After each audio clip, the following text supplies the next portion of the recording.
Hi, Suze Shaner Brodax with another Sage Tidbit here. And today I'm going to talk to you about a water experiment. And a Japanese scientist, Masaru Emoto, discovered that the molecules of water are affected by thoughts, words, and feelings.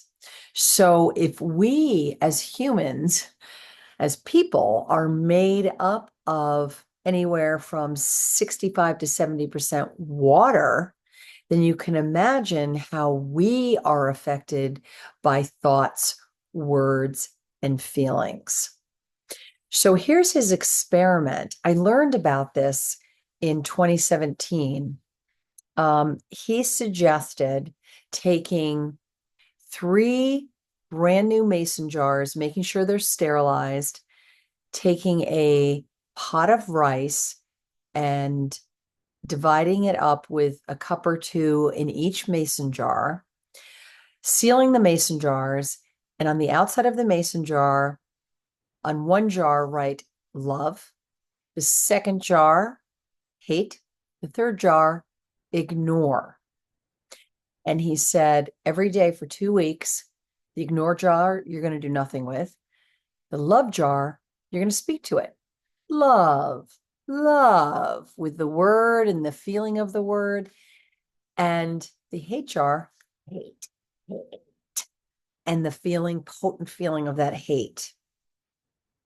And so I searched people who had done this experiment on YouTube. This was 7 years ago in 2017, excuse me. And I found dozens of people who had conducted this experiment. And I thought, I wonder if this is really going to work. I want to do the experiment and see for myself. So I'm open, but I was a little skeptical. And so I performed the experiment, and every day for 2 weeks, I said it. The jars started to change.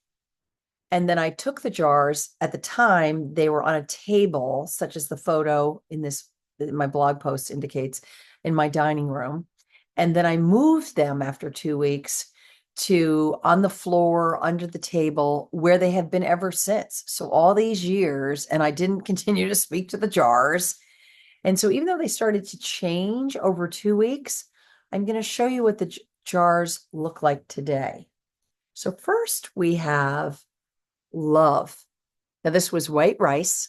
So you could see maybe it's a little colored, maybe more of a vanilla flavor, but it still looks pretty darn good. Look at this after 7 years in the jar, and I never opened the jar, and I'm not about to now. Okay, next we have hate. Same exact pot of rice. It all came from the same pot. Look at this. It's like brown, pretty muddy, tan maybe. Okay, let's look at ignore. Soupy